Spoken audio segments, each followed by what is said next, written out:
Well, Kyle, Ken Hersh may not be as familiar to a lot of people, but I will tell you, looking his background of building an enormously successful business, kind of the entrepreneurial piece, understanding of energy and public policy related to energy, and then talking about why he signed on to head up the Bush Center for the last 9 years.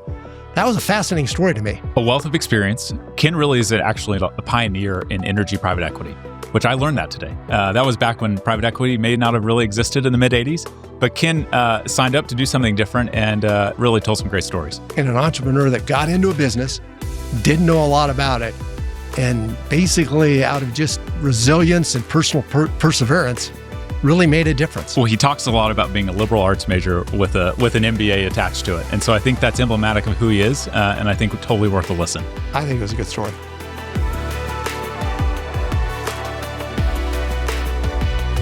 Welcome to Intersections, where we take a multi-generational look at the critical issues facing America. Tom, today's going to be fun. Ken Hersh, what I would call an energy entrepreneur, highly successful in building a company with enormous wealth, but more important than that, influence in a lot of different markets, and who after that experience then went on to head the Bush Center.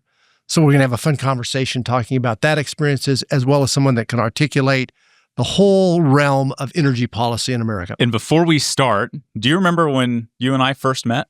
Was it with your business plan? It was with the business plan, and I was an intern at the Bush Center, and you graciously, That's right. You graciously allowed me to come up and meet with you for 30 minutes before I started my company. So just want to say thank you for that. You gave me the opportunity to invest, and I didn't do it, so forgive me. There you go. You're good.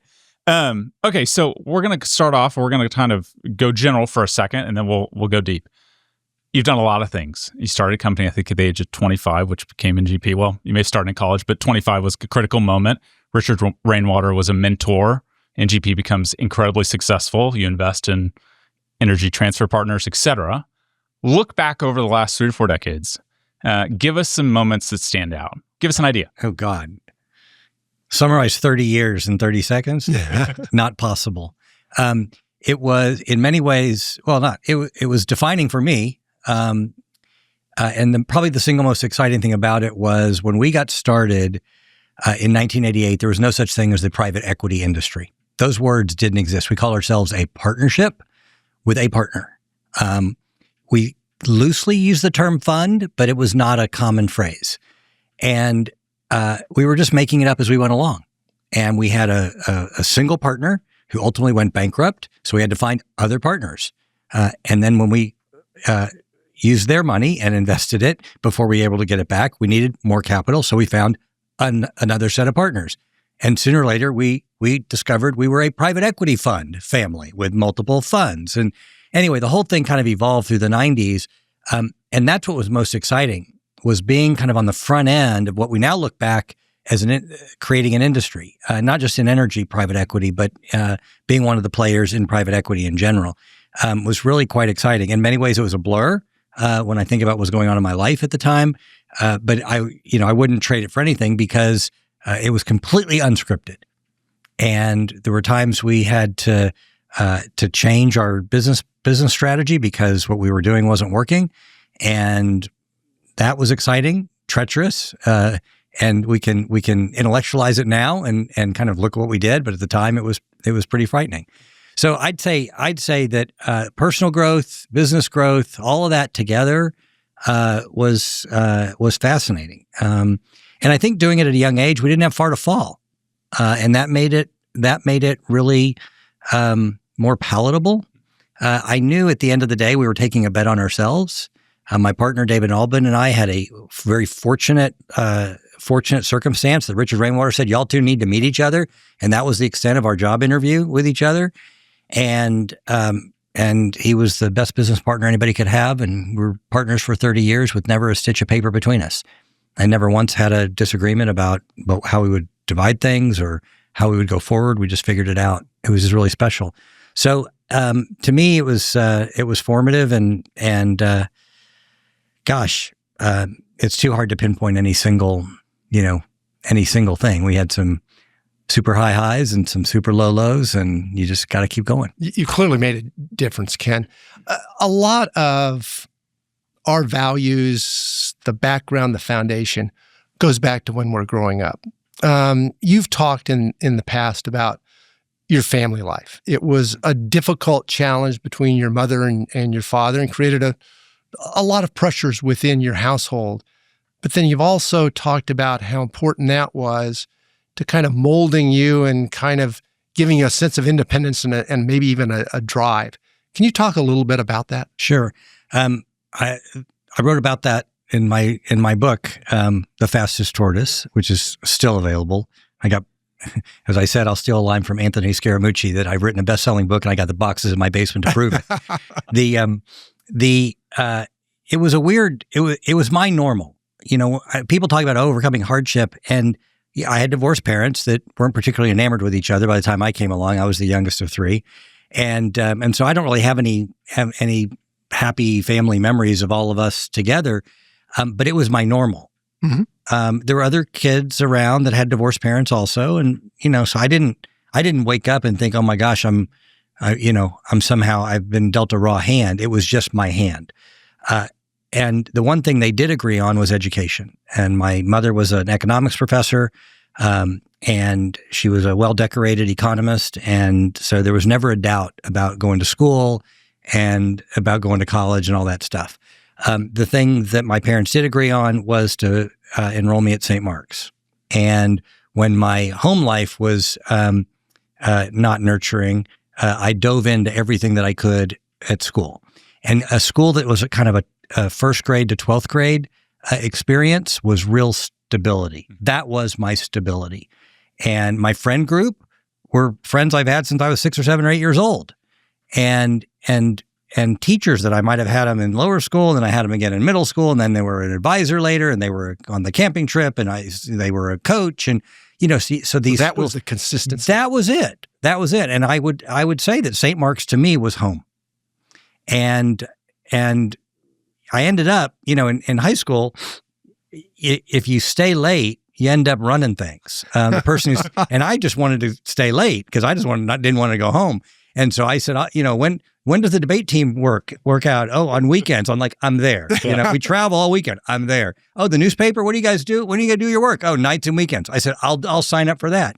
And when people left, I'm like, I'll stay and rewrite those articles or retype them. And sooner or later, the person who stays the latest ends up running it. Yeah. And so that's what happened. And it was a phenomenal environment for me. And it was really the stability for me. And that formed the basis of so much confidence that I had to bet on myself and to say, I can do this. And I went away to school and, I did it. And I didn't think anything of it. Went to Princeton. Yes. And at that time said, okay, I never want to be dependent on anyone. Right. And that's, and that again wasn't like drilled in me. I just knew that I wasn't going to necessarily inherit anything. And so if I needed to make ends meet, it would have to be because I was able to create it. And I started out as a pre-law guy, and I was going to be the next great litigator, and ended up getting involved with the business organization at Princeton, which I really, really liked. And so I said, well, if I'm going to go to law school, that's 3 years. So why not go to get a JD MBA? Because that's 4 years. Mm-hmm. So it's just one more year on top of 3, right? It's only a 30% move. I can do that. And so I ended up applying to both business schools and law schools everywhere. And it was really one of my first market tests. And I got into or waitlisted at virtually all of the business schools, and I got waitlisted or rejected at virtually all of the law schools. And I said, maybe the market, maybe there's a message here. And so I said, well, maybe I'll go to business school first. And then to tack on a JD MBA, I said, wait a minute, business school is 2 years. So to get my law degree, that's 4 years. That's like a double. It's the same 4 years, but if you start with 2, going to 4, it seemed a lot longer than starting at 3 and going to 4. So I completely, kind of retooled and ended up at Morgan Stanley in their 2-year analyst program on my way as I deferred to Stanford Business School. And again, that was just fortuitous. And then they shoved me in the energy group when I was... And no energy engineering background? Oh, God, no. No geology? God, no. I was one of the things you talk about in liberal arts guy was the ability to kind of go into areas that you didn't know anything about in a very disciplined way and build a knowledge base up. Well, that was probably my gift, is that I didn't have any bias, right? To me, it was a widget. They shoved me in the energy group in 1985, and it happened to be where there was lots of M&A action, a lot of corporate finance action, and so it was trial by fire, and I had to learn. I'd ask people, what does this mean? What does that mean? And so I had nothing to, I was a totally clean slate. And that turned out to be a real gift, because I was learning things at the time they were happening. And this was 1985 to 1987. This is the heyday, just at the Drexel junk bond era, what's happening in the LBO markets just kind of starting. It was a really interesting time in the financial markets. And here I was, a young guy having to run the numbers on it. And I didn't know how to run numbers, so I had to learn. And that to me was a real gift. And so I learned the energy business from an investment standpoint. I still couldn't tell you the difference between, what read a log or a seismic line. But it was something I understood. I started to understand, just the financial metrics about valuation, and then worked backwards. When you left Morgan Stanley then to go on to Stanford, the business school there, was your goal to go into energy, go back into energy? What were your thoughts going into the business My thoughts school? was I do not want to go back to investment banking. And I just remember really vividly seeing the celebratory stuff that happened, the loose sites, the deal toys that showed up on your desk when you were part of a deal team. Like, all I did was run some numbers and put some slides together. I don't know why it matters. But from the investment banking standpoint, they got their fee, they advised their client, the client got their deal done. And I'd look at it and go, how do we know that's a good deal? I mean, we were working on some restructurings that I'm sure 10 years earlier or 5 years earlier, there were deal toys written about putting those companies together. Now they were talking about this company's terrible. They can't make any of their money. And, why did they make that acquisition and that deal? And so there was something in me that just said, this isn't the time to celebrate. But it was very transactional, and it was a transactional business. And that's what Wall Street is. They are transaction advisory, either financings or for mergers or acquisitions. So when I got to Stanford, one thing I said to myself is I really didn't want to go back to that climate. I also looked around and said, are there people here that when I'm 40 to 50 years old, having worked there for 20 to 30 years, do I want to be like them? And there were a lot of really haggard people that were running around, trying to catch trains, not spending a lot of time with their families, not spending a lot of time at home. It was a real grind. And a lot of these folks, to me, to a young guy, I go, man, their life looks like a mess. Yeah. And so I said, I just didn't want to sign up for that. So I wanted to have a different kind of experience. And in the finance world, there was this thing starting called principal investing. Today we'd call it private equity, or we'd call it family office management, or we'd call it, I don't know, fundless sponsors. Like, you can get a PhD in that today. At the time, it was just like, there's this thing out there that for people that want to invest money, but aren't stockbrokers, but aren't picking stocks. And so that's how it started. And I called a friend back at Morgan Stanley, and I said, I'm going to do an independent job search, which was code for, I really don't want to sign up for all the investment banker or consulting interviews, although I did do that. And who's out there? And he said, well, you're from Texas. You must know the Bass Brothers. I'm like, I was from Dallas, and they were from Fort Worth. And, there wasn't the internet back then. I'm like, I think I heard of them. But he said, but there's a guy that used to work for the Basses. He ran their money for the Basses, and he left them a couple years ago to go off on his own. His name is Richard Rainwater. So I wrote that down. It's easy to remember. And I said, okay, I'll get in touch with him.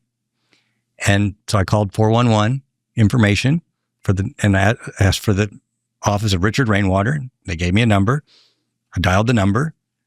Nice woman answers. I said, I'd like to send Mr. Rainwater a letter. What's your address? She said, 201 Main Street, Fort Worth, Texas. I said, great. I wrote a letter. Cold call letter. Stapled my resume to it. Mailed it off. That was it. And what response did you get back? Well, I mean, it's really a weird story, because about I was kind of waiting. I sent the letter. I'm counting, okay, he probably gets it 4 days from now. I don't want to be over eager. Let it sit on there, call him up. Those were in the days of snail mail, by the way. Yeah, totally. Is that how the mail system different works? than what Totally. you've seen? Yeah. I forget, 8 cents, 10 cents, what postage cost. And anyway, the phone rang about 4 days later. The phone rang at the house I was renting. And it was a woman's voice on the phone. And she says, Ken Hersh? I said, yes. She says, hold the line for Mr. Rainwater, please. And I swear I thought it was one of my friends gigging me. And so I pick up the phone and I was on the phone and he goes, Rainwater, you want the quote? That was his line. You want the quote? And I thought, is the stock market down? Because this is October 87. This was in March of 88. This has been February of 88. October 87, out of California, we all woke up. By the time we woke up, the market had crashed. Right. And real estate markets right. are everything. So, when somebody says, you want the quote, I'm thinking, oh crap, the market's down 500 points again. Here we go. And those were trying times at the business school. You can imagine a bunch of former bankers, with their bonus checks, cashed or put in the market while they're waiting for their tuition payments, to be made. But I said, yeah, give me the quote. And I didn't know what he was going to say. And he said, I talked to so-and-so back at Morgan Stanley, and they said, Morgan Stanley invented the analyst program. They've had more analysts than anybody, and you're the best analyst they've ever had. And wow. I was like, wow. That's high praise. Yeah. And he said, sounds like I need to meet you. When can you get here? I said, well, let me work on that. So anyway, I swung an interview with McKinsey a couple days later, and I asked which is also a very brave story. I look at what I did at age 25. If that happened to me today, some kid walked in, I'd go, you're crazy. But I said to the McKinsey interviewer, I said, I'd be kind of interested in your summer program, but I'd like to maybe work in your Dallas office. He goes, really? And he's used to, my classmates had all been in there for 2 days saying either San Francisco office or forget it. Yeah. And I said, I'd like to work in your Dallas office, but I'd like to see it first. It did dawn on him that I was from Dallas. Like, why do you need to see the Dallas office? You're from Dallas. He's like, he was so excited that he said, sure, when do you want to go? And I said, well, I just need a ticket, because he said, great. So we set it up like 2 days later. Sounds like a dual purpose. Yeah, exactly. So and so I called Rainwater back. I said, I got my ticket. I'll be there like next week. And so I interviewed with McKinsey during the day, and I went over to see Richard that afternoon. And that's where I met him.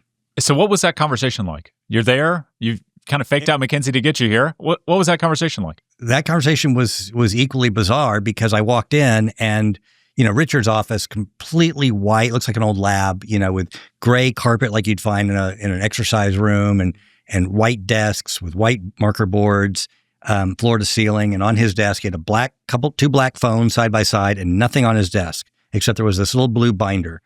And he sat there and talked to me for about 5 minutes. And he said, well, I really don't have any jobs because I don't have any work for me. We just have these guys around here who are doing deals. But I sound like I just want to meet you. And I'm like, damn it. Yeah, I came all this way and, he doesn't have any, tells me he doesn't have any employees, doesn't have a summer program. I'm looking for a summer program. I'm looking for benefits. I'm looking for good pay. I'm looking around 25 years old. What the hell? Anyway, so, and then he says, but wait a minute, you were in the energy group, weren't you? At Morgan Stanley. I said, oh yeah, uh-huh. And so he spun this blue book around towards me. And so I picked it up and I flipped through it, and it was a McKinsey study. And it was a McKinsey study that was peddled to him by an associate at McKinsey named Jeff Skilling and the head of their energy practice, a guy named John Sawhill, who was Jimmy Carter's undersecretary of energy, who has since passed away. And it was their view of the gas bubble, that supply is doing this and demand is doing this, so prices are going to go from here to here. Real simple, and I had all these, explosions and charts and graphs. And so I'm flipping through it, and I knew enough to be dangerous. And again, you got to look at this for the younger audience out there. Please don't do this to me, but I did it. And I had nothing to lose because he just told me he has no summer program, no jobs, So I closed the book. I slapped my hand on. I said, tell you what, Richard, I'm 25 years old. Richard Rainwater. If I had known who he was, I might have been more petrified. I'm like, tell you what, Richard, how about for my summer job, I take the McKinsey view of the world and I put together an investment strategy, who wins, who loses. You paid good money for this McKinsey study, so I won't dispute that. But given that dynamic, how would you put money to work? And he said, right, sounds interesting. Make me a proposal. So I wrote up a proposal to spend my summer, not really my summer job, but April and May. This was in March of 88. April and May plus mid-August to mid-September, because Stanford started so late. I'd do 3 months with him, and I ended up getting this job offer at McKinsey. So I said, great, I'll take my minimum summer at McKinsey. I'll work there June and July and half of August, so I can get the best of all worlds. And so you actually had two different things. Yes, you did Rainwater and McKinsey that summer. Yeah, I went out like 3 times the whole night, 3 nights, the whole summer. I moonlit, essentially putting this big study together, and that formed the basis of what became Natural Gas Partners in November 16th, 1988. So you actually started the firm then when you were at Stanford? I mean, Richard made one phone call, and back in the days when fundraising, you needed somebody to make a phone call. He made a phone call, and David Albin, who was working on one of the Bass partnerships that Richard still oversaw, Richard said, y'all two need to meet. And so he kind of put you together. He kind of put us together, and Peter Juice said okay, and Peter was Richard's right hand, and the Equitable put up $97.5 million, and they walked $2.5 million around the office, and we had a $100 million fund and no assets and no geologists and no engineers, and we're supposed to put this money to work in energy with an 11% hurdle rate, and the money was wired to us on day one. No just-in-time funding. This was like, boom, we got the check. Go. And Gamble Baldwin and John Foster joined us quickly, and from First Boston, and we had our little team together, and we were dangerous looking back on it. The McKinsey study says it's going to go like that. What did it do? It went down for 7 straight years. There wasn't a thing in that McKinsey study other than the paper that was correct. But now I've got to jump in. Do you know who Jeff Skilling is? No. Do you want to tell him or you want me to? That's an episode by itself. Enron? And very good. Yeah, I was very good. Hold on. Jeff Skilling had a wonderful career at McKinsey, and then he became the number 2 guy to Ken Lay at Enron, and eventually became CEO. And he became ultimately CEO and moved the company from a pipeline company to an asset-light trading business, and played the internet, the first internet boom. You're too young to know the 1998, 99, 2001 internet boom that came to a crash and took Enron down with it. And then he ended up going to jail for standing up in a shareholder meeting saying that, he still thinks the stock's, undervalued, and as the stock was going down. Yeah. 14 which is years. A separate story. But really a brilliant guy. Mm-hmm. And I just, there's lots of people, and that he was actually my graduate school class. No. Yeah. I mean, was he brilliant then too? Yeah, no, he was very well thought of. Yeah. I went to a different place, so we had sections upstairs and downstairs. So I was an upstairs, he was a downstairs. So we didn't have much contact, but we said hi every once in a while. But I mean, a brilliant guy, but reality got in the way of his theory. And there's lots of people that have fancy charts and graphs and say this is what ought to happen, but life and reality have a way of creeping. So how do you run? So the study says prices are going to go up. So that's the premise. Well, prices go up, $97 million turns into more, et cetera. Exactly. But then 7 years they go down. So how does $97 million actually start generating what turned out to be a 30% annualized return over decades? Over the course. Yeah. Not a bad return. Today we would say it was a pivot, which is fancy for failure. But we had actually done 4 or 5 transactions in the first 3 or 4 years from 88 to 92. And a couple of those had done well. And one was sideways and one not good. And so, I'm not that analytic, but I said, well, I only have 4 data points. Why did these 2 work when prices went down? And why did this one not work? Well, because prices went down. Mm-hmm. And so I basically just, again, back to not knowing the technicals was my gift, because we just sat down and said, where did these deals work and why? And they basically worked because we had great management teams who didn't get sucked into the theory. They were on the ground watching what was happening, and when the world was giving them lemons, they made lemonade. And they averaged in and averaged down, we would say. And they took assets that really were someone else's trash and made it their treasure. And that's when I looked at it and I said, wait a minute, this is not that hard. So they acquired depleting assets. Well, they acquired or they were able to build around old fields and get more out of it than the prior operator. And I really remember this rather vividly. I said, this is not that difficult. The income statement of an oil and gas company is not that different than anything else. It's volume times price, that equals revenue, minus costs. That's it. I tried to find other things. I couldn't. That's it. That Volume times price. That was early on at Stanford. Yeah, this was like, I don't know what this was. I could have done an abacus on this one. Anyway, and then I said, wait a minute. If prices are going to go down all the time, we have volume times price minus cost. I said, if volumes are always going down, well, then just put that in your damn model. Right. Just lower prices 10% a year. Yeah. And what is going to have higher cash flow? It's going to be those companies that can increase volume or decrease costs well enough to offset the price decline. Yeah. I said, so why don't we focus on people who know how to increase volumes and decrease costs? Ideally, both of them, but maybe just one. Maybe you can make up in volume what you lose in price. So we ended up gearing our business, again, not being petroleum engineers or geologists or geophysicists looking for volumes, okay? We said, why don't we look for people? Mm-hmm. Why don't we look for those people who love the asset, who love tinkering, who love going back into old fields and finding those undrilled locations, the bypass zones, or they can find the ways to stay on top of their maintenance so the wells don't go down. Where's shale, fracking, et cetera, at this point in time? Well, fracking existed. I mean, we've been fracking wells in this country for 70 years. We were fracking vertical wells. And we didn't start drilling horizontal until the 2006, 7, 8. We're drilling directional wells, but to make that turn, that technology didn't really come until the early 2000s. And so that, to me, that was the real, but the shale was in many cases, sometimes the shale was the source rock, or you drilled through it and busted your drill bit, okay, which is the most expensive part of your drill string, and you cursed when you hit the shale, going through it. But that, that was a completely different calculus. I mean, that didn't really exist.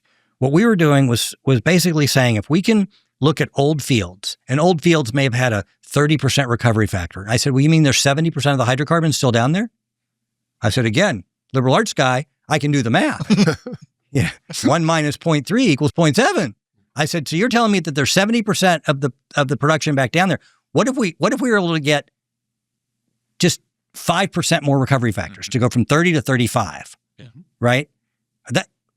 That could be a lot on the 70% that's left. And so I said, why don't we reorient our business to finding those people? And then we looking at the companies that did well, that's exactly what had happened. Yeah. So what were the commonalities on those management teams? Did you look for people that were the same ilk? How did that happen?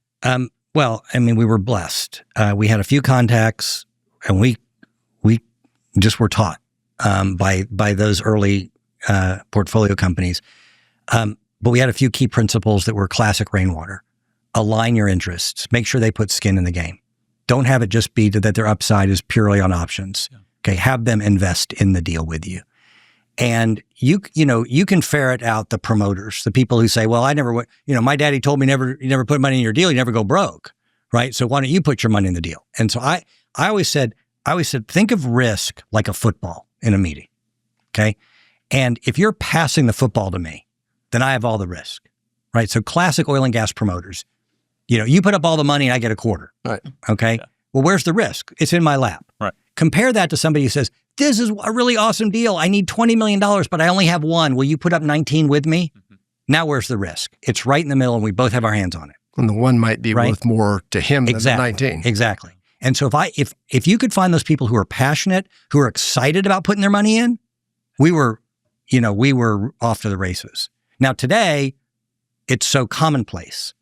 And, I used to say back then, our job was to determine what is good from what is bad. Now the job in the investment business is to determine what is good from what sounds good. Because you can AI it and say, oh, I'm having a meeting with NGP or with Ken. These are the 5 things he looks for. Okay, right. Say them, or do them. But you can tell people who do them reluctantly. I know you're going to ask me how much skin in the game I have, so I'll do $1 million, but your net worth is $50 million. that's, if you have $100,000 net worth and you'll put in 90,000, that says a lot to me too. Yes. Yeah. So I just, this was easier back then because the universe was smaller, the rule book was smaller. And so we found those people who are passionate and competitive and excited and excitable. And you could tell somebody when they're talking about their business, you can tell people who are excited. If I asked you about your old business, you'd get excited about what you built and how it worked and how it all fit together. You wouldn't say, "Oh gosh, the drudgery of." The people who talked about the drudgery of the good old days. Yeah. It's the people who long for that, and that's what we found. And we really tapped a nerve in the industry at a time when nobody was allocating capital to energy. The people who were allocating it were doing it on debt terms. Show me a bunch of assets, and they themselves had engineers. We had no engineers. We weren't threatening to the management teams. And we would put up equity, and we would say, why don't we share the equity bet with you?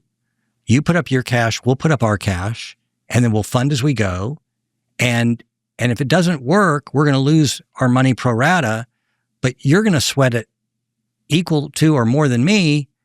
And so I can sleep at night because I need you to be the expert because I'm not the expert. And that's what, that was the secret to our success, is that we aligned our interests with people who are money makers and we tried to get out of their way. And you were doing funding your second year at Stanford then. Mm-hmm. We started, yeah. So much like that summer when you had 2 jobs, you had 2 jobs of second year business school plus NGP. Now David Albin was already out, so we had an office and so we were going, but that's when we got started, and again it was an exciting time. We were making it up as we went along, but we had a few key lessons from Rainwater, and we had capital at a time when there wasn't a lot of capital around. We had a little brochure, and we'd walk into a town, and that people would hear we're in town. They'd call the last meeting we're at saying, "Send them over," And anyway, it was, and being a young guy, I was very non-threatening. I went into people and I read their annual reports and said, "Tell me why you did that deal last year, and what were you thinking 3 or 4 years ago, and when you did that, and where do you see the company?" And they were very, forthright and kind of almost fatherly to me. Richard was a real investing icon, including this parts, but far beyond this parts too. Talk to him about from a mentorship standpoint.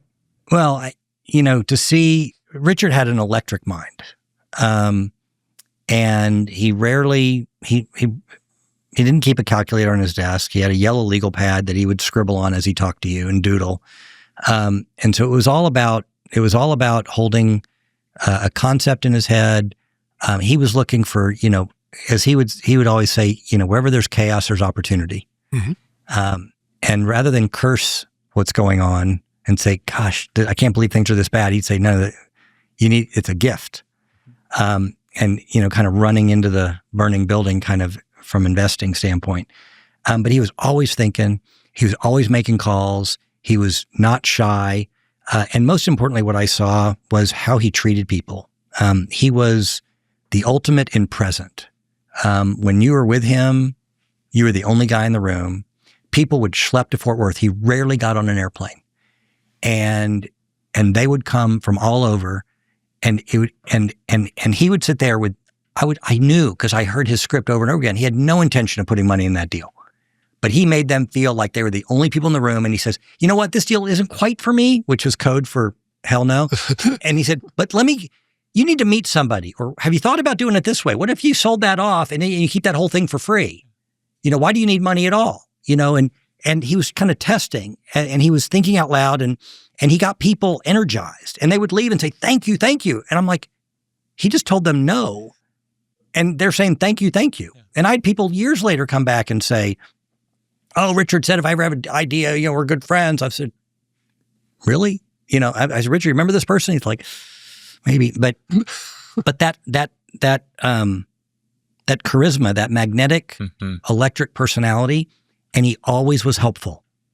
He was always transparent. He'd tell you what he'd have his old balance sheet, give it to you if you wanted it. And he would be, he'd be open, and he'd be the first one to make a phone call and say, "Kyle, this doesn't quite fit me, but let me call my friend Tom. He might really like it." Yeah.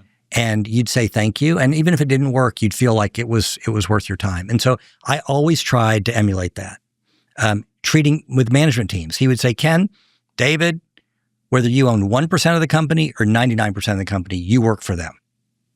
Don't sit there and tell them what their business is. You backed them because they know the business, because they know those fields better than you will ever know it, which is why we didn't have engineers on staff. What are we going to have, an engineer who's a West Texas engineer in the morning and he's a Rocky Mountain engineer in the afternoon? And here comes a team that's lived that field for the last 20 years and we're going to tell them in an afternoon that their numbers aren't right? I mean, forget it. So we just said there's a different way to do this. And that was Richard's style of investing. And, Richard was the ultimate generalist. And we just adopted many of those traits, but it was about aligning interests. We coined the phrase owner manager and making sure that they put their own skin in the game, but that they then had meaningful upside beyond that after we all got our money back pro rata. So before we move on to call it the public policy side, talk us through the investment in Energy Transfer Partners. How did that come about? When did you first hear about it? Walk me through the steps. In the back, in a weird way to Jeff Skilling, in 2001, Enron was falling apart. The internet was crashing, and these energy trading companies, these pipeline companies that had become energy and electricity trading companies, were falling apart. California power crisis had happened, and I was sharing a golf cart with Ray Davis at an energy golf outing, and said, "Why don't we put some money together to go after some of these assets that are going to be shed by these companies as they go through their financial restructurings?" And he said, "Well, my partner Kelsey and I already have a little company," and I said, "Well, we could use that." And the name of his little company was Energy Transfer. And so to make a long story short, we invested in their company, and we invested in them. And they tough traded me by telling me what they thought the value was that their company was worth, which was probably 4 times what it really was worth. But I said, okay. And you generated a 3,000% return. Something like that. So you don't feel too bad. Yeah. Well, but that's where the people, what we realized back when we retooled our investment strategy was when we looked at assets. Like when we first started NGP, we had a consultant look over our shoulder, tell us what these assets were worth, and we were focused on the assets. These assets are going to be worth more when prices go up. Well, what we also came to realize was that the depletion is a real word in oil and gas. Mm-hmm. Mm-hmm. All oil and gas wells deplete. Mm-hmm. So 5 years later, 7 years later, when you go to exit that company, the wells you're looking at today are going to be largely depleted. So what you have to sell 7 years from now is what management did with your capital, with our capital, plus the cash flow off those assets. Mm-hmm. So if you're plus or minus 10% on the cash flow of these assets, but your management team is awesome, you'll be fine in year 7. If your management team is mediocre, you could nail the value of those assets and they'll still be depleted in year 7. You dissipated the reinvestment of those cash flows. So the day one valuation was a whole lot less relevant to the value in year 7, 8, 9, or 10. It had so much more to do with the business plan, the reinvestment strategy, the skill, the chutzpah, whatever you want to call it, about that team, that they were able to take those dollars and reinvest. So, were they going into an area that had a lot to choose from, where there were lots of things to look at? And in Ray and Kelsey's case, there was. And so, they said, this is what the company's worth. I said, okay. I came back from the meeting and my partners thought I was crazy. You said, what? Company's got like $2 million of cash flow. He says worth 45. I said, they wanted 45 for it. I said, okay. The rest is history. Yeah, we put up $37 million. We pulled out about $1.3 billion in 5 years. It was called it a day. Yeah. Well, it was more than a day. Yeah, it was a day, a night, a decade. I mean, it was a whole lot of work that went into that Ray and Kelsey did, and their team around them. And we had good fortune on the acquisition side. We had good fortune on the capital market side. We did some nifty trading along the way, with the capital markets, and turned it into a dividend play. And it was just incredible. And again, a lot of those assets at Enron, the hard assets, not soft, but the hard assets, they turned out to be worth an awful lot to a lot of folks. That's true. Now, we didn't buy any assets from Enron. Mm-hmm. but the first company was a Kansas-based utility called Aquila, which was the assets that we bought. They were Texas natural gas gathering assets and a intrastate pipeline. The industry was going through restructuring, and there was chaos. And so we had a team, we had cash flow, and we went shopping. And there was a lot to shop for. And we had aggressive shoppers. Kelsey was aggressive and still is an aggressive shopper and has an incredible nose for value. That was our mantra. Just be as helpful as we can, be a great financial partner, and get out of their way. So let's switch gears a little bit. I'm too young to remember kind of the gas shortage in the 70s. And I would say fossil fuels, was probably viewed a little bit differently back when you were starting in GP, back to the 70s, et cetera. I've grown up in the world where renewable energy and fossil fuels, it's bad. And energy gets, I think, a bad moniker.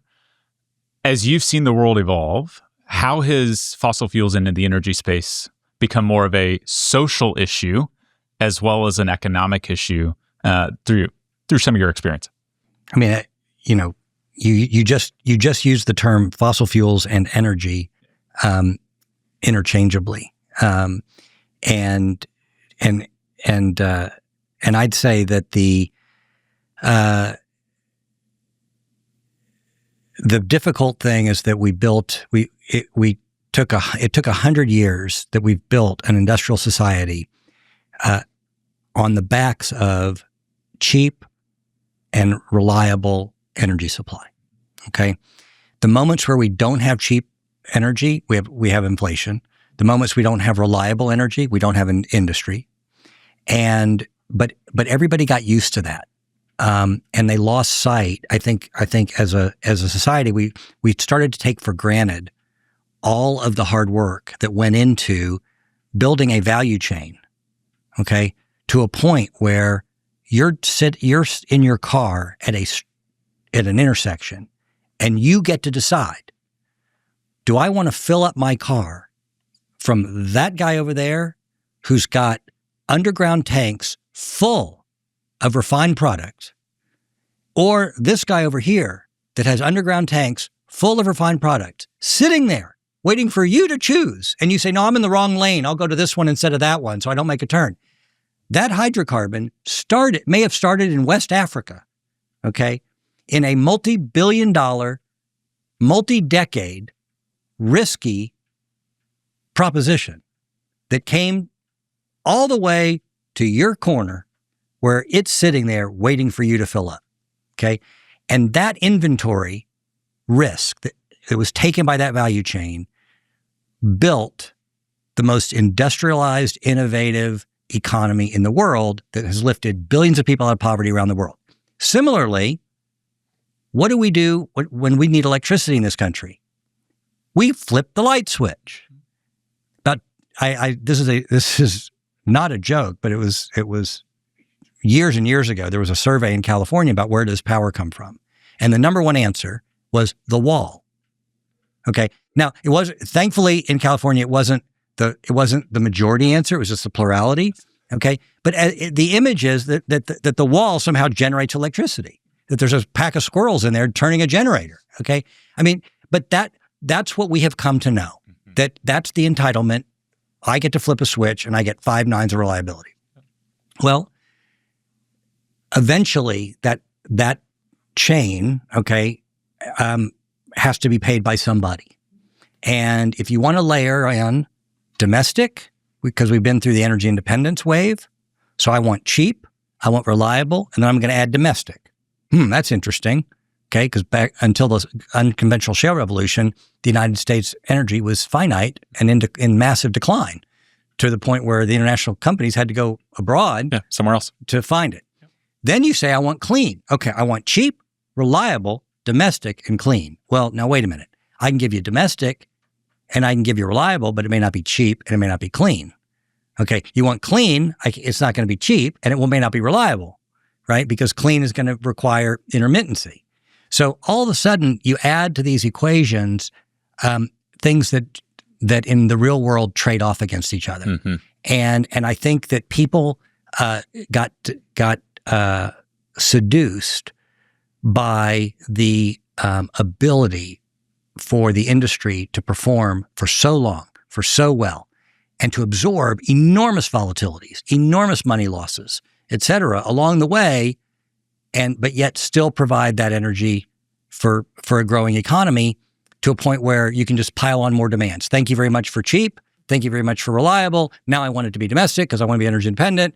And now I want it to be clean, and that's what's happened. So how did we allow ourselves, though? I mean, I think back of the years that we were talking about, the projections. So Al Gore, late 70s, early 80s, all oil is going to be gone by the year 2000. There will be no more oil. Correct. Then it turned into the climate question. By 2020, it will be a disaster. Nobody will be able to breathe. Islands are gone, et cetera, et cetera. Well, neither one of those have turned out to be the case. And at the same time, now I'm going to flip another part on this. From the United States standpoint, arguably we've had no energy policy for the last 40 or 50 years. We didn't need one. We have concentrated one. We don't have a policy on lots of industries that, funnily, in a funny way, the market has a way of working and providing us goods and services. We don't have a construction policy, but yet buildings get built. Imagine that. Well, but in a somewhat different situation, though, from a national security standpoint, with not having one and with all the things that you've talked about, we've shifted reliance into players that, for lack of a better term, let's call them bad actors. I think you've used that term previously. Right. You're looking at oil that we believed at one time would only come from the Middle East, still largely dependent on the Middle East. Players like Russia, those sorts of things. We've the energy, though, as you pointed out a moment ago, we are so dependent on it. Everything revolves around it. The materials that we've got in our clothes, the ability to move, turn on power, turn on your computer, use your computer. Energy is what makes the world go round. Right. So how did we get there? Yeah. Why were all of those predictions? How did we let our predictions get so far off? Well, because there are too many variables in the equation. And when you try to oversimplify it, I mean, the worst thing the economists ever say is all other things being equal. Well, guess what? All other things aren't equal. Right. Okay. But you can extrapolate everything, but that doesn't create a dynamic model. That creates a static model that you're looking at the extrapolation of current trends. What we always miss is human ingenuity. That's what we always miss. Nobody would have thought. Arguably American ingenuity? Starting, yes, but there's human ingenuity with fostered and accelerated by an American capitalist system, okay, that doesn't wait for an industrial policy, okay, to figure it out and says, is there an opportunity here and how can we do it? Don't underestimate the rule of law and that necessity is the mother of invention. And guess what? Everybody said oil is finite, okay? And the United States is a mature basin. Everything, the lower 48 is in decline. If you want to grow your reserve base, you got to go explore elsewhere. So what did we do? Our big oil companies, they went to West Africa, they went to Sakhalin Island, they went to places like Venezuela, okay? Well, originally they went to places like Mexico and Saudi Arabia until they got nationalized. Where do you think those countries got their assets originally? Okay? Aramco's, yeah, et cetera. Exactly. So, but the companies that stayed at home said, wait a minute, maybe we can get more out of these old fields. Remember that 30% number I told you? There's 70% still down there. So the unconventional shale revolution showed up by the combination of hydraulic fracturing that we've been doing for 70 years here and horizontal drilling. When you hydraulically fracture a vertical well, you only can perforate the zones that you pass through with that one vertical well. If you can stay in the zone and stimulate along the horizontal leg, think about how much more reservoir you can intersect. The combination of horizontal drilling was much more of a horizontal drilling play than a fracturing play. But horizontal drilling unlocked it. And by making that corner, and now we're going out 3 miles, 4 miles. I mean, unbelievable, okay? That we go down 7,000 feet, but we go out 25,000 feet. I mean, these are ungodly numbers. And so the productivity that we're able to get, and then you have multiple zones. And So you can have two wells on the surface that look like you got two straws in the same glass, but one's going down 6,000 feet, one's going down 8,000 feet. They could be 100 million geologic years apart. Yeah. But up on the surface, they look like they're right bumping up against each other. So what happened is that on the supply side, prices went up, and that created the incentive to try new things. And when prices went up in the early 2000s, because we were so short, and China's growing and everybody's growing, the independent oil and gas producer in the United States said, wait a minute, let's try a couple different things. Let's try some different fracks and some different drilling technologies. And people like George Mitchell said, I got it. And it happened 35 miles from where we're sitting right here. And it changed the world. It liberated our foreign policy. It changed our economics. And all of a sudden, the United States was no longer in decline. Yeah. At the time, we were at 5 million barrels a day. Today, we're 13 million barrels a day. We're the largest oil producer in the world. The largest. We're larger than Russia is today. Okay, so we've actually neutralized the reliance on those countries. So you can go industry by industry by industry and say it might be Moore's Law that says, Moore's Law now is a standard thing, but there was no Moore's Law in energy. Oh, we're going to keep finding more and more energy from finite resources. Really? But we in other sectors, we take the technological innovation factor and say it's going to happen. We don't know where or how, but it's going to happen. And that's what we need. That's what we need to do around climate adaptation. We need to say, you know what? We've spent $15 trillion as a planet in the last 20 years on renewable energy. And the effect has been? Fossil fuels have gone from 84% of global demand to 82%. Congratulations. Okay, now it may have been higher, okay, but the world, over that time period, the world's gone from 6 billion people to 8 billion people. And where's that 15 trillion been spent, Ken? Solar and wind, primarily. By what countries? The United States, China, Europe. And what percentage of emissions come from those countries? The United States is such a non-event right now. I mean, people look at we beat ourselves up back to what the youth is looking at. I don't know what they're looking at. Okay, I wish they would do math. Okay, the United States, our emissions today are equal to 1979 emissions. Okay, we're the only country that have met the... And still kind of 14, 15% of the world? About 13%. Very good, Tom. You're on your numbers. We're 13% of the world. Okay, emissions. Okay, if we cut our emissions in half, never mind that our economy would collapse and our industry would collapse, et cetera, the lights would go dark half the time. But let's say, for argument's sake, in 10 years, we could reduce our emissions by 50%. Okay, that's 0.5% a year globally. It would be offset by the growth in China you'd never even see. Well, that's the kind of thing. And that's the piece. You still have a new coal plant. A couple of years ago, is at least one a day. I'm not sure what the number is today. But not one a day, but one or two a week. In China. Yeah. India following. Right. Again, feeling that they're actually owed the opportunity to use that cheap energy to build an economy much as we did 50 to 100 years ago. That's right. And so what I have been pounding the table on is to say we should not be the generation that says going back to the buggy whip is the smart thing to do. Okay? We should be the generation saying we need to leapfrog. We should be spending money on R&D for leapfrog energy technologies instead of these tiny little minor things that have such a small base to start with, like solar and wind, that really aren't going to make that big of a difference in the time period, if you believe the models. Because what's happened, it has nothing to do with energy. The world's population has gone from 6 billion people to 8 billion people, and it's on its way to 9. Right. Okay, it took 10,000 years to get to 100 million people on this planet, and then it's taken 200 years to get to 8 billion. I mean, this is ridiculous. And to think of it's as an energy problem. And so at the same time, we have 2 billion more people wanting to live middle-class lifestyles around the world with gadgets and everything else in the world.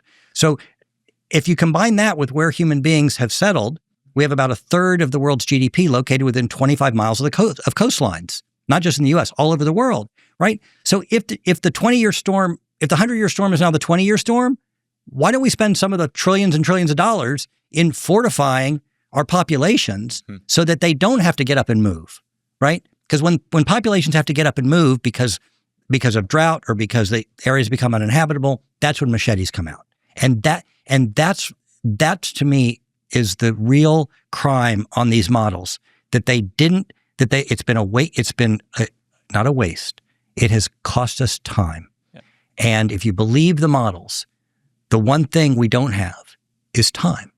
So I can buy us, you want to debate getting to the year 2100? How about get to the year 2050 so we can see the year 2100? And if we're sitting around futzing around with solar panels, or dealing or trying to bankrupt the, economies by trying to turn back the clock on energy, I'd rather have cheap, plentiful energy and let people live and innovate instead of having to try to make sustenance. And I think everybody at this point, not everybody, but clearly governments, large think tanks have given up on the idea, the Paris Accords that we're going to hit, the achievable numbers and that sort of thing. But yet people are still calling for, I know several years ago, 6 trillion. Most McKinsey studies probably today are at 9 trillion is the dollars that are needed. It seems where the conversation hasn't been, and you touched on a moment ago, Ken, is what are the alternative investments? E.g., how could you use that money to clean up existing energies, and or is there a way that actually produces more benefit? E.g., take 1 trillion of that and end hunger in Africa. Right. Well, you've just answered your own question. I mean, I think the answer is yes. There's a lot better ways to spend the money where you can make a big enough difference. So the first thing you want to do, I mean, the analogy I like to draw, again, this is a liberal arts guy with an MBA doing this, is if the three of us said we're going to go tackle global health, okay, let's make the biggest, most bold difference we can in global health. The first thing we would do is we'd look up what are the primary causes of death. Cancer, heart disease, right? You'd say, all right, if we can hit cancer and heart disease, we can really make a dent. You win the game. Right? What if I said, no, let's start at the top of the head. Let's start there and work our way down. We'll get to the heart later, but let's start with hair follicles. You'd laugh, okay? Because it's nonsensical. You want to start with the biggest stuff first.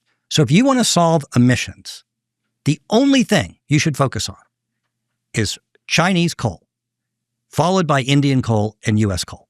That's it. Now, the market has already solved U.S. coal. U.S. coal has gone from 50% of electric generation down to 15%. Okay, we've cut our coal tonnage assumption or consumption down by about 40%, and it's going lower.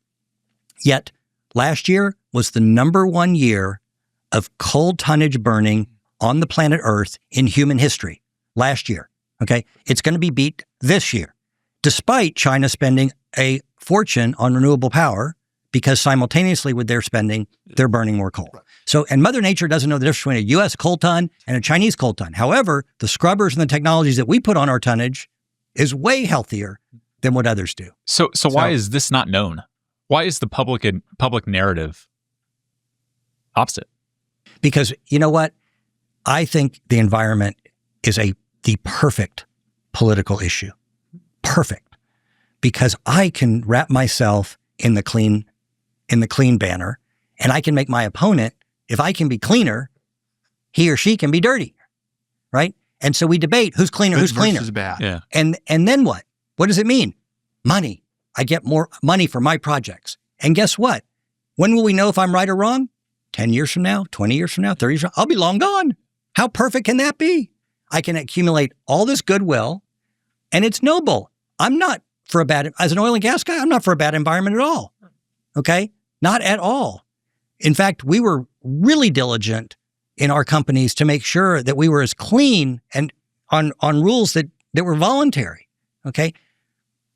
The U.S. has done an awesome job.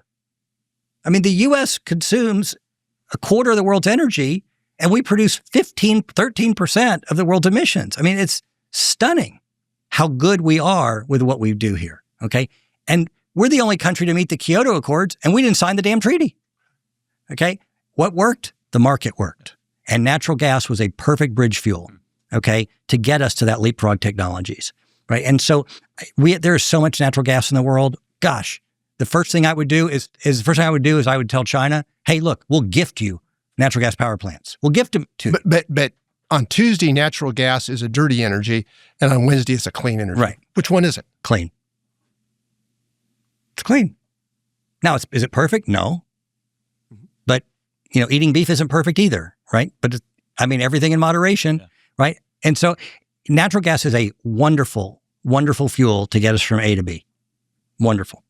So, and where's the role of nuclear?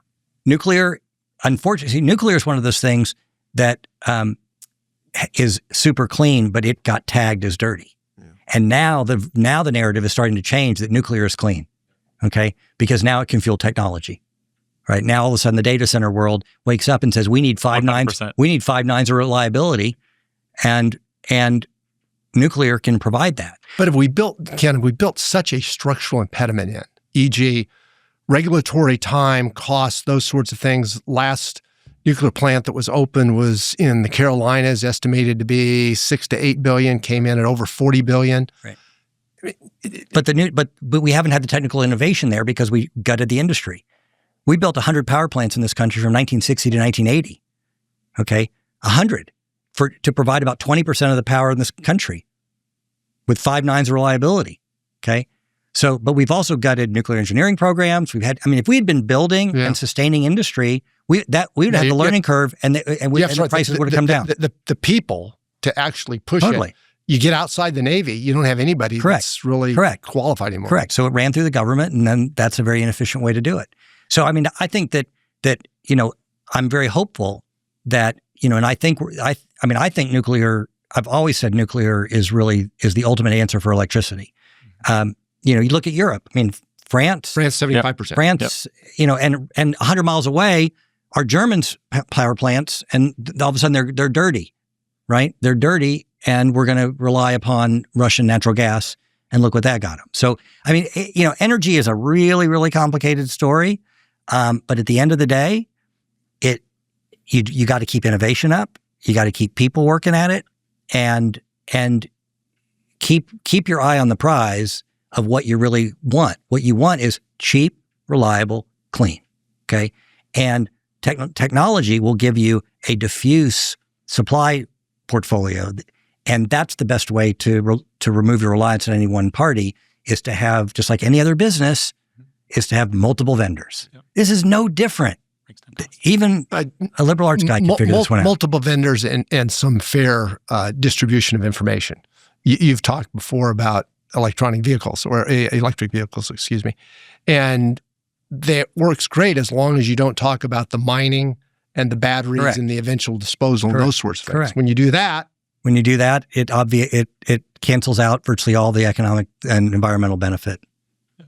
And I mean, today you have 3 countries that provide about 30% of oil. I'm sorry, you have about 20 companies that provide a third of the oil market. 20 countries.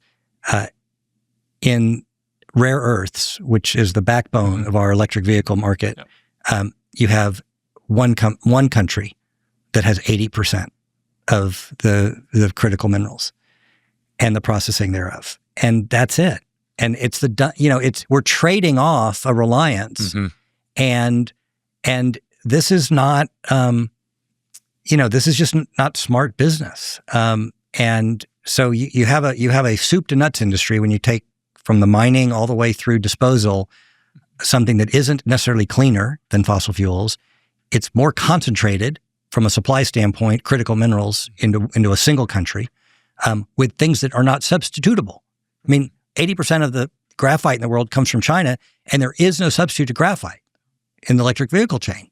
So what do we do about that, right? And we're witnessing it now, where China says, as part of the retaliation, forget the economic numbers. You want to put a big tariff on us? We'll just put no rare earths, no basic, those things. It's not that big, but it's critical, right? It's measured in billions of dollars, not hundreds and hundreds of billions, but it's that one element that we can't do without. And so they know that we have to come to the table. I come back to the same point of lack of a policy, because that really harkens back, it sounds like, to our reliance back in the 70s of the Middle East on oil. But at the time, it was lack of forethought. If you said we're going to have a full-on rare earths exploration program in Mexico, U.S., and Canada, this stuff comes out of the Earth's crust. There's lots of Earth's crust everywhere. Okay, we got lots of Earth's crust. It's really the refining capacity. It's the refining capacity. The refining capacity in China is where it is, exactly. Right, because you want to put it close to market. Yeah. Well, they were subsidizing the heck out of their solar and batteries, and so they needed the refinery right there, and it was part of their value chain. You could unwind it for money It just takes money, but these things are pretty dirty to look at. Exactly. A willingness to be able to do some of these things. Right. So we've kind of closed our eyes and we got lots of rare earths in places like Arizona, Utah, and Nevada. If we want to open up the dirt, we can. Start going. And we will have to. Yeah. If we're serious about that, we will have to. I mean, but that's just a different equation. Unfortunately, the math doesn't work there either. If we wanted to shift over, the 250 million cars and internal combustion engine cars and light trucks and turn them over to electric, it's trillions of dollars a grid. It would increase our electricity consumption by 50% over what we have. I mean, just the math doesn't work. Well, it's a billion, 1 billion, 2 combustible engines out there in the world today. In the world, 1.2, 25 million electric vehicles. Yeah. I mean, I think if you want to drive an electric vehicle, they are really cool cars to drive. Please go drive one because they're cool and they're fun. Don't drive one because you think you're changing the climate. And for an American to do that, Americans, you've already changed the climate. We've already done it.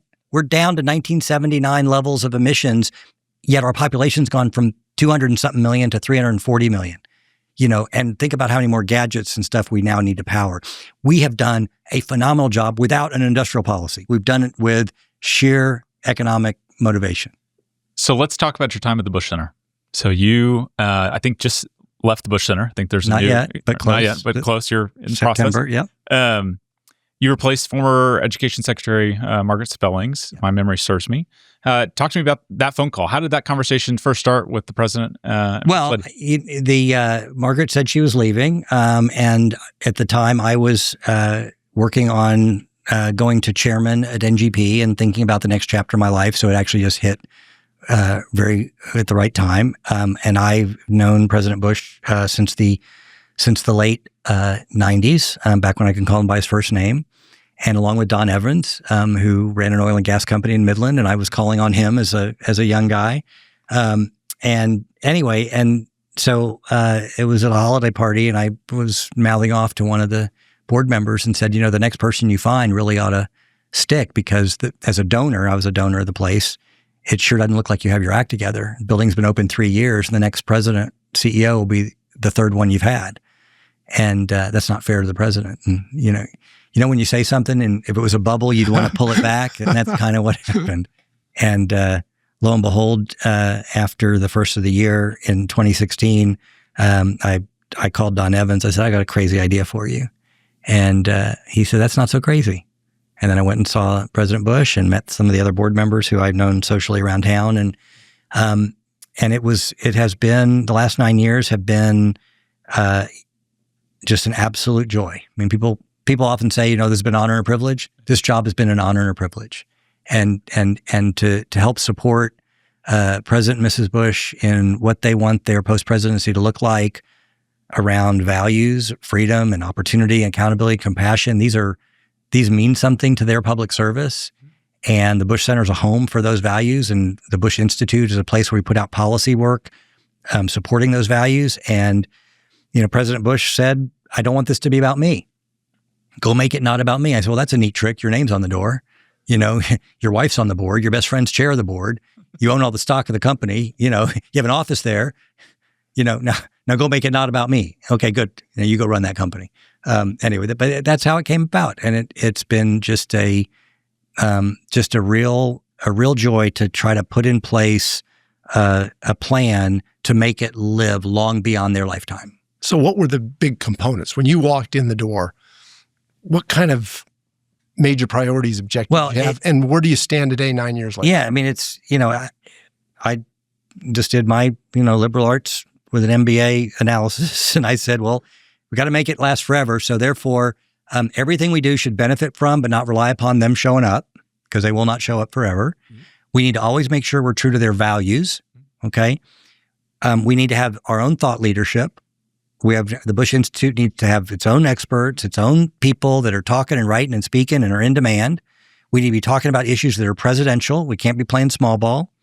We need to have programming that is interesting, that is only at the Bush Center, that is strategically designed, that's repeatable, that doesn't need an invitation to come from President and Mrs. Bush to get people there.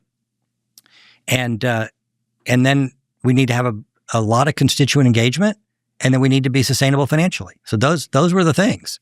And we had to retrain our audiences so that they would come and hear something really interesting. The Bushes may not be speaking, but they may be elbow to elbow with the Bushes and learning about something interesting and listening to real experts or being challenged in this market. And now we do it online, obviously, to really have something that's presidential in nature, because there's so few of these presidential centers that have an independent think tank attached.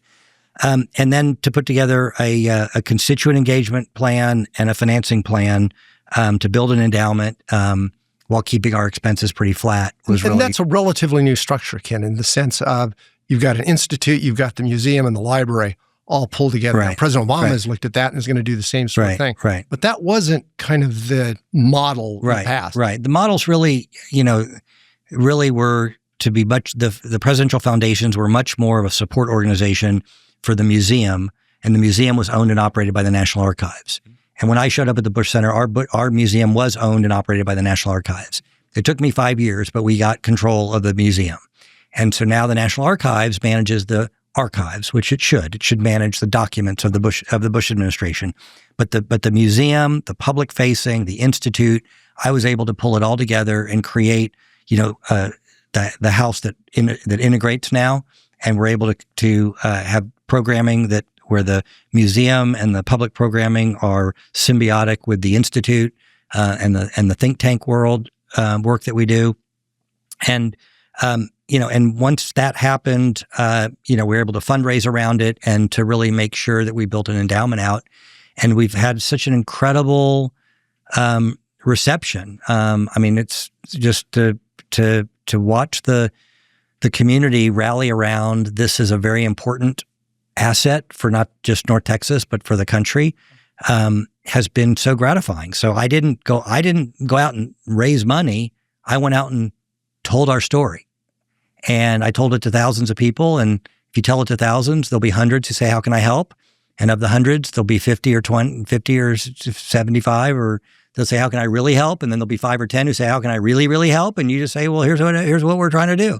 And it's just been incredibly amazing to see the support. But changing that structure and coming at it from a very different approach, that gives a degrees of freedom that I'm not sure they were there. I mean, that Totally. Looking back, that's 10, 15 years from now, I think that's going to be what people look at and say, you really made a difference. Well, and we're fortunate that the people that came before me, stood up an independent foundation and the Bush Institute, and with its own governing board. The SMU has permanent seats on the board, but it's not a special voting. It's just one of a number of board members. So we have our own independent board. We can determine what we want to work on. And the Bushes are, wonderful cheerleaders, and they set the tone. I mean, we know the priorities of what President Bush wants to talk about. He wants to talk about economic opportunity. He wants to talk about education. He wants to talk about immigration reform, taking care of our veterans. He wants to talk about strengthening our institutions. And he wants to talk about America as a force for good in the world. Okay, we may not always get it right, but if you want to know what it's like for the U.S. to be in retreat, see who fills the vacuum, right? So I can prove the negative. Are you concerned about that today, Ken? I am very concerned about that. You got a situation where, in a lot of cases, those institutions that you talked about, where the United States was the leader, all of a sudden we're either turning our back on the institutions or we're pushing our allies away. That's right. Look, protectionism, isolationism, nativism, populism, they do not have a good track record. You would not invest in anybody supporting those doctrines, okay? Case closed. And they are misguided and in many cases dangerous, and they're historically proven. Yet, about every 50 to 100 years, everybody trots them out and says, let's try it again. And I get it. You want to change the status quo? Let's change the status quo. You go 180 degrees from where you are today. You know what? I get that. But at the end of the day, the babies are getting thrown out with the bathwater, and you can prove the negative. In this case, you can say, historically, this is what has happened when the U.S. is withdrawn. This is what happened when the U.S. trade policy changes. These are the things that happen when the U.S. turns inward, and we're going to run that play again. The story doesn't turn out well. Do you feel like we're running in some of the similarities of, call it, the 1920s, 1930s, kind of in between the two That World Wars? That was the last time it was tried. Right. But there have been other times in history where it's been tried. Yeah. And, it just doesn't end well. Yeah. So I'm going to be one of those voices out there saying, stop. And there's a level of decency, there's a level of morality, there's a level of freedom loving that the United States stands for. And I don't get it. I don't get xenophobia when we are a country that was built on immigration. Okay, and we weren't always the best immigrants. We were not always the most welcoming. Well, go back to the late 1800s. Yeah, absolutely. Yeah. So our borders have been open and closed and open and closed. Mm-hmm. We interned the Japanese Americans. We turned on our own citizens. I mean, these are things that are not good on the report card of this country, but yet we continue to do them. So I think that's just human nature. I think human beings are destined to repeat history, and that's just the fact. But yet it's incumbent upon people who understand the facts to say time out. You're thoughtful. You provide insights. You have created as an entrepreneur and then built up a very successful company. You've gone into public service with the work that you've done at the Bush Center, and you're still young. What's next? I have no idea. I wrote in my book that the fog of the future has always excited me. And I tell young people today, do not overthink it. Do not overscript it. People who say, I'm 28 years old, this is what I want to do by the time I'm 38 and then 48. If you know exactly what you're going to do, then what you really are kind of doing without knowing it is closing off opportunities. If you're so focused on going from point A to point B to point C to point D, you don't know what number 1 or 2 or 3 or 4 is going to hit you and what door may open because you're so fixated on your direction. And so I tell people, don't overthink it. You might know where the next thing is, but don't let it be cloudy. Directionally, yeah, I want to go in that direction, but I don't want to be so scripted that I close off opportunities. So I don't know, but I'm going to just hang out and think about it. I'll be an investor that says it turns out pretty well. Thanks for being with us, Ken. Thank you, guys. Ken, thank you.